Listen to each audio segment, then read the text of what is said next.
Warning: some contents may be disturbing. Viewer discretion is advised.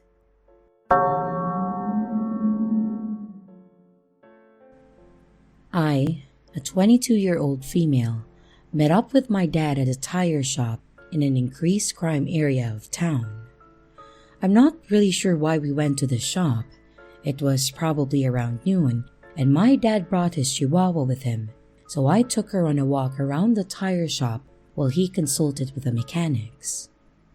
The shop was about half a football field away from a busy street, with a big field in between the shop and the street in an otherwise residential area. I figured that it was safe enough to walk the dog around in the field because my dad and the mechanics were right there. However, the shop was fenced in and not facing the field, so I guess it wasn't actually that safe for me because my dad or the employees couldn't see me. So I was just walking the little dog around in this field, not too close to the busy street. But then suddenly, this beat-up car with the windows down starts driving really slow on the busy street. I can tell that the dude driving was staring at me. The street is somewhat far away from me, and he eventually drives past, so I'm like, whatever. But then a couple seconds later, I see the car again going down the street in the opposite direction. He's going really fast, and he turns onto the side street where I am. He's driving extremely fast, and he just guns it into the field where I'm walking the dog. Literally jumping the curb, he's coming straight for me. And I'm just shocked, thinking, is he about to plow us down? What the hell is happening? It was just so quick and unexpected, and in my confused shock, I'm just hesitating with the dog, contemplating running away, but also not wanting to turn my back on the car. Then, miraculously, I guess there was some kind of uneven ground or a hole, because the guy's car got stuck and the wheels started spinning. With his windows down, I can hear him cursing and take this moment to scoop up the dog, about to run out of there. Then he opens the car door, about to get out of the car, and I can't remember any descriptions about this man other than he was quite overweight. But again, because of the shock, I can't even recall his race, age range, or anything. Right at that moment, a truck pulls up beside us with two youngish men inside. It was like a construction truck. They roll down the windows and ask if the guy is bothering me, and they say it loudly, and it spooks the guy and he goes back into his car. He then is able to peel out in reverse from whatever hole the car was stuck in, and he quickly reverses out from the field we're in, back onto the street, and then takes off. The kind men who stopped apparently saw all of this happen, and it just happened so quickly. They were just as confused as I was. What was this dude's game plan? What was he attempting? Kidnapping me in broad daylight? Obviously with people around? I'm not sure. I'm so glad his car got stuck and I didn't find out. It was just very strange. I'm grateful his car got stuck and the guys who drove by stopped and were willing to check out the situation. We chatted for a second after the guy left, and we were all very confused about what had happened. I can be overconfident at times about my safety, but after a handful of other strange, potentially dangerous encounters, I've learned to always be alert. Bad things can happen anytime and anywhere, and don't freeze in fight or flight situations. So many times, I've frozen instead of fighting or flighting, when I really should have taken some kind of action. Thankfully, my guardian angels have my back, but I won't take them for granted.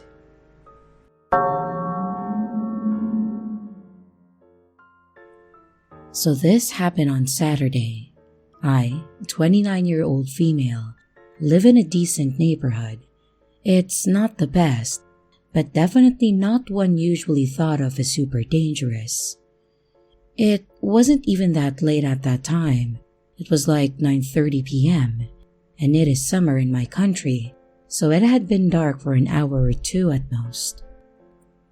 I had left my friend taking transport back home. Since my friend had left in a rush, there was a thing I wanted to tell that I felt I would forget once I was home. But I got my phone taken from my hands a few months ago, so I was waiting until I was in a safe place to take it out. So I turn a corner, and there's literally 1 block to my house, and this is a pretty small street. I thought I was safe, but suddenly, someone talks to me. His words were slurred, so I didn't quite get what he said, and it was dark, but after a moment, I understood that he was telling me to give him my phone or my wallet or something.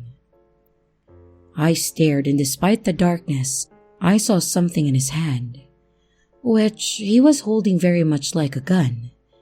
I think it may have been fake, but still, I was terrified. And for some reason, I looked around, and not so far away, walking towards me, was another woman.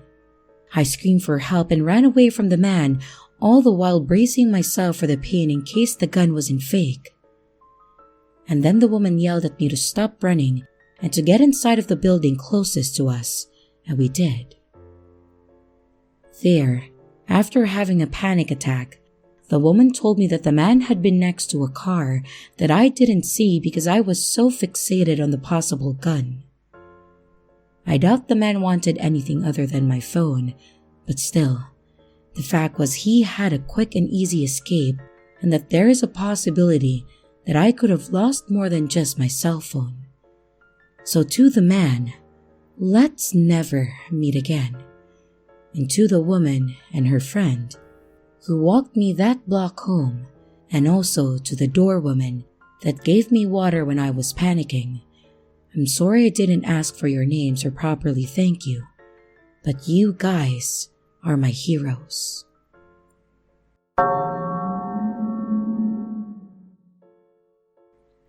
When I was 10, my parents and I went to visit my grandmother for spring break. My cousin also came to visit, and we decided that we wanted to go to YMCA for the day. My grandmother dropped us off and said she would come and pick us up in 4 hours. On that day, the YMCA was empty. There were a couple of adults in the exercise room, but that was it. We went to the basketball court, and after 2 hours of playing tag and then shooting baskets, we were bored. I've never been the biggest fan of swimming, but this YMCA had a pretty cool pool, so we changed into our bathing suits and then headed in there. The pool was empty except for the lifeguard, and we played a bunch of games and swam laps, but after about an hour, there wasn't much left to do, and there was no one except us to hang out with to keep things interesting. So we decided to play a game of seeing how long we could hold our breath underwater. We stood in the shallow end and near the clock on the wall so we could time ourselves. Instead of fully submerging, we just stuck our heads face down in the water. We did this a couple of times and I was winning. And on our last round, I felt a tap on my shoulder. I figured that it was my cousin giving up and telling me that I won. But instead, it was the lifeguard who told me to knock it off, or she was going to have to ask us to leave the pool. Since we were tired of being in the pool, we figured that we would get out, get dressed, and go back to the basketball court until my grandmother picked us up. We only had an hour left anyways, and the water was freezing. And as we got out, the lifeguard stopped us and asked if we wanted to go into the sauna to warm up and dry off. The sign said 18 years or older, so of course, we were super excited that she allowed us to do that. She walked us to the sauna and then unlocked the door. The door was glass and the interior was made entirely out of wood. Inside and above the door, there was a clock, probably to help make sure you were not in there for an unsafe amount of time. The lifeguard stand was adjacent to the sauna, but if you looked out the door, you could clearly see it. She followed us in and went over to the thermometer, encased in plastic, and then unlocked it so she could crank up the heat. I figured that she must have to turn it on each time, so I didn't think anything of it. Both my cousin and I were very short girls and we couldn't see the temperature that was printed on the thermometer knob, but I know she was turning up the heat. Then, she left and shut the door behind her. I thought I saw her lock the door too, but I thought to myself, why would she lock the door when we might want to get out? I checked the clock and we decided that we should get out in 10 or 15 minutes. It was already plenty warm in the sauna, but now the room was blazing. It felt nice because I was cold from the pool. And after about 15 minutes, it was starting to get a little bit too hot, and my cousin agreed that we should leave so we can get dressed. I went to turn the knob on the door, but it wasn't budging. I thought maybe it was jammed, so I shook it, but it still wasn't opening, and then I let my cousin try. She couldn't open it either. We figured that the lifeguard would be back in a couple of minutes, so we sat back down and waited. The room was getting hotter now too, and I really wanted to leave. I got up and started banging on the door and shaking or twisting the knob, trying to get the lifeguard's attention. My cousin got up and joined me, and we started screaming at the top of our lungs for her to let us out, but she just stared straight ahead. I don't think there's any way that she couldn't have noticed or heard two little girls banging and kicking the door and screaming. Now, we had been in there for about 25 minutes. It was so hot in the sauna that it hurt to breathe. It felt like my lungs were on fire. My eyes and skin were burning, and we sat back down and put our towels over our heads because they were still a little damp, and it made it easier to breathe. I was so worried about my cousin, as she was a couple of years younger than me, and I looked at the clock and saw that we had been in there for 35 minutes. I got up and walked to the door again and saw the lifeguard was still just staring straight ahead. Again, I tried to get her attention by screaming that we needed out and banging on the door as hard as I could. But still, nothing. I was starting to get pretty dizzy, so I went to go sit back down, but the wooden seats of the sauna burned my skin. My towel was completely dry, so I put it underneath me to sit on. My hair was also dry, but I wrapped it across my face to cover my nose, and I squinted my eyes so that they didn't burn as bad, but I could still watch if anyone walked past the door. It helped a little bit. My cousin was laying face down with a towel over her head, not moving or saying anything, so I nudged her to make sure that she was still okay. She was, but I could tell that we really needed to get out of there soon because she seemed a bit disoriented. It had been 45 minutes now and I was extremely nauseous. There was no way that the lifeguard would forget that we were in there, and I thought that she would have to come back soon, but there was this little voice in my head telling me that maybe she purposely locked us in there.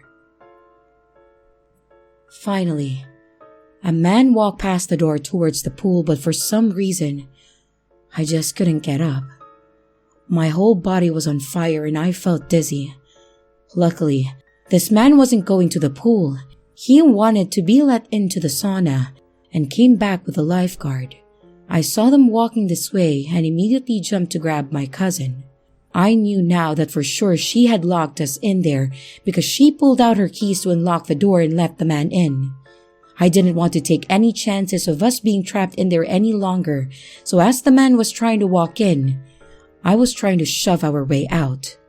And as we were going out, the lifeguard started trying to shut the door and push us back with it. The man was clearly confused about what was going on and said, I think they want out. The lifeguard let out a sigh and opened the door fully, and we ran away as fast as we could into the changing room. We only had about 10 minutes before a grandmother was supposed to pick us up. We were both so shaken by what just happened that we didn't say anything to each other as we got dressed or on the car ride home. When we got back to the house, my parents were making us dinner, and I told them the story of what just happened, and they thought that I must have been exaggerating and they didn't believe me. I truly think that that woman was going to let us cook alive in there. The only bit of doubt that I had is what would have happened if we actually died. She obviously would have gotten the blame. What was her endgame? I'm 21 now, but I think about this interaction all the time, and when I'm in small spaces or I get too warm, I still have panic attacks. No one believes this story, and I get it. It's pretty absurd.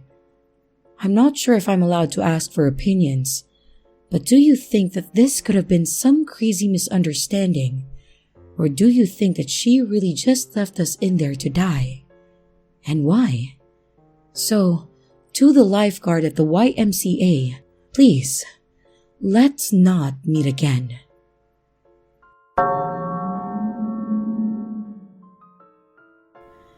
I don't live in the best area, but it's close to my kids' school and it's what we can afford.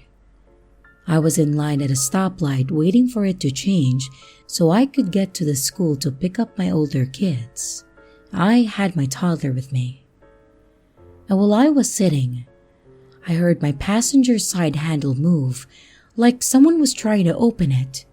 I always lock my car doors out of habit. And my car is older, so they don't lock automatically when I start the car like newer ones do.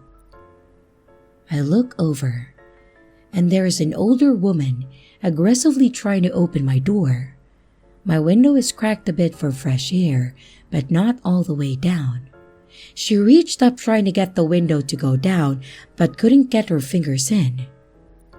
The woman said, "Excuse me, I need you to help me out. I need a ride." Now, I'm all for helping people, but not when they are trying to get in my car with no explanation. You just don't do that. So I said, "Do you need me to call 911? And the woman answered, "No, you need to help me. Let me in. Come on now, help me out." And she pulls on the door again. Luckily for me, the light changed and I told her, "Sorry, but I have to go. I can't help you." And I drove off, and I haven't seen her since. It's the only way to get to my kid's school, so I have to drive through that way about every day. Lady, let's not meet.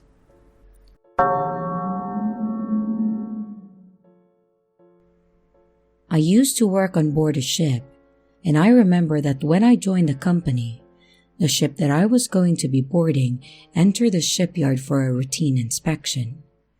I was able to see some of the places and aspects of the ship that I wouldn't usually see if it was at sea. It was really interesting. The ship in question was massive. It was a super large oil tanker, which was 300 meters in length. It's hard to fathom that something so big can exist.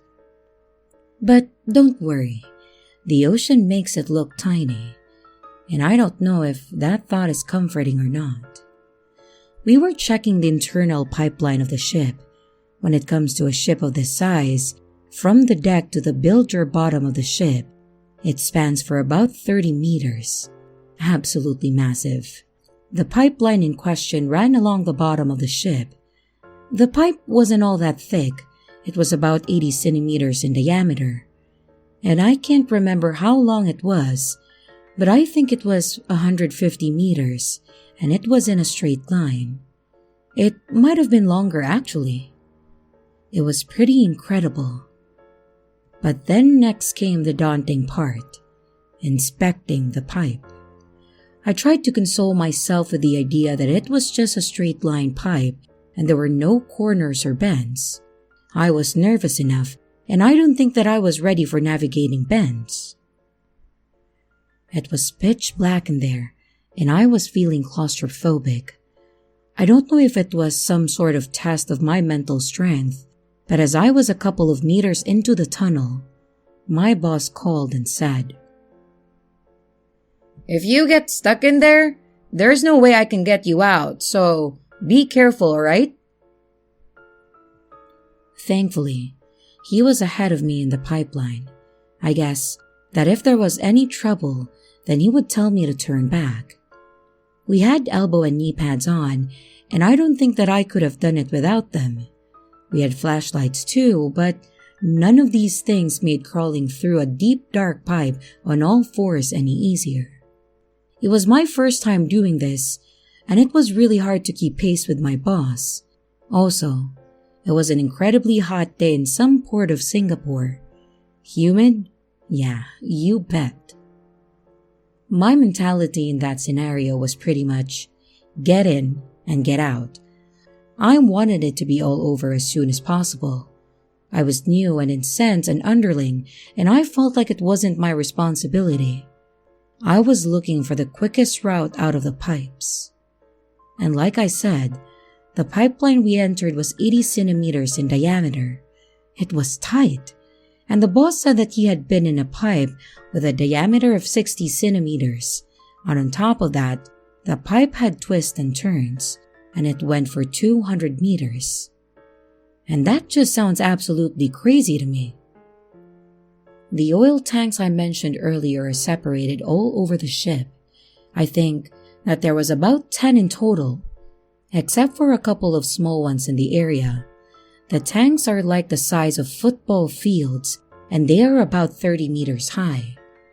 There is only one entrance or exit to these tanks, and you have to open a meter-wide hatch and climb down a ladder. And it's kind of like a manhole, I guess. The light comes in from above when you are in those tanks, and it creates a very dim and dark atmosphere. It's truly unique. So, if you close all the manholes I mentioned without checking properly, then naturally, you will trap someone down there if they are on an inspection duty. In fact, there are countless blind spots and places to hide on the ship if you look from the deck. Even static electricity can ignite the oil in these tankers and can cause a massive explosion. So therefore, once these tankers are sealed, no oxygen can get in them as to not create conditions where explosions could be possible. In other words, if you get trapped in one of these things with a manhole-like cover sealed, you'll die of suffocation slowly in the dark. Actually, I've heard stories of these type of deaths occurring. People in my line of work have discovered bodies in the tanks. The bodies have said to be found near the ladder at the bottom of the hatch, and some say that they have seen scratch marks on the inside of the hatch. They say that the bodies have missing fingernails, and sometimes you can see bones of their fingers. They scratch them to the bone, desperately trying to escape the coffin-like tanker. I thought that these stories were nothing but rumors, but here in Singapore, I have known many ships that leave with a certain number of staff on board, and when they return, the number of staff is reduced. I thought it was just someone trying to scare me, but believe me, I have seen the vacancies get posted, and I have seen the searches all over the ship for the missing staff members, and it's proof enough for me. I have heard that this dangerous inspection work has been outsourced to Southeast Asia to save on cost. These cheaper companies have been said to be less safety conscious during inspections and less interested in devoting man-hours in the search of missing crewmates. Anyways, when I have been down in the tankers and crawling along those pipes on board, I felt something. I felt something close to loneliness, but much more profound. I felt desperation and horror, and all the rumors felt like they could have been the truth.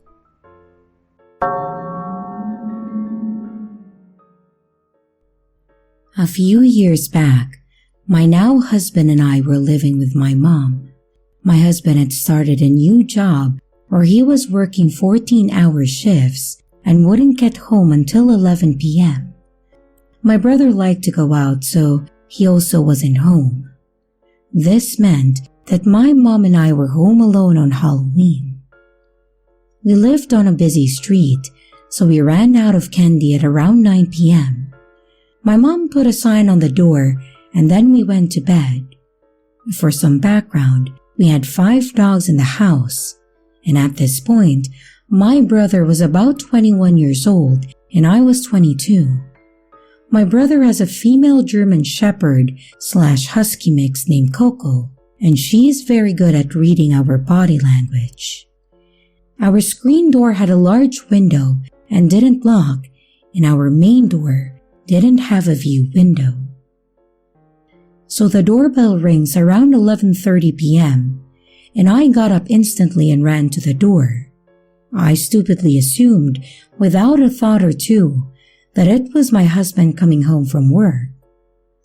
I opened the door without thinking, and there were 2 very large people wearing black hoodies and black sweats.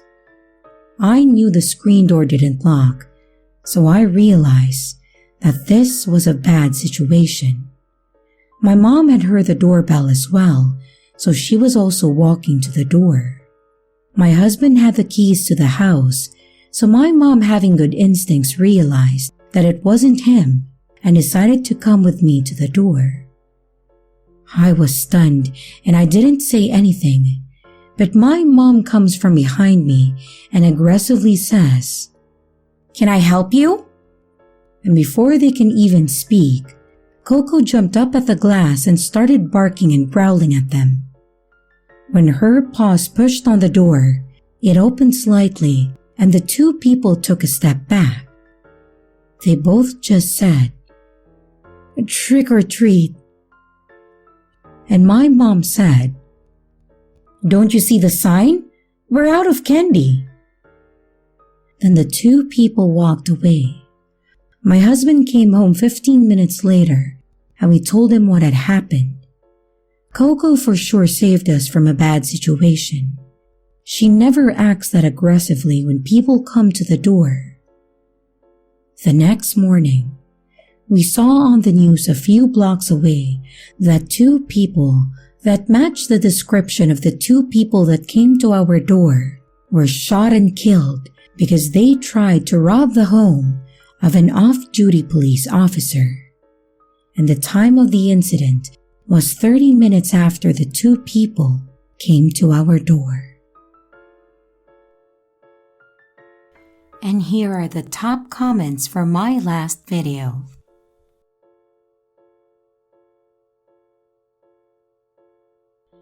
And here's the riddle for this video.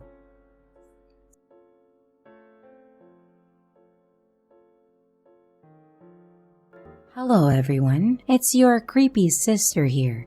Thank you so much for watching the video. I really appreciate each and every one of you. But I would also like to thank my amazing patrons, my top tippers, and my dearest channel members. Thank you very, very much. I really appreciate it with all of my heart.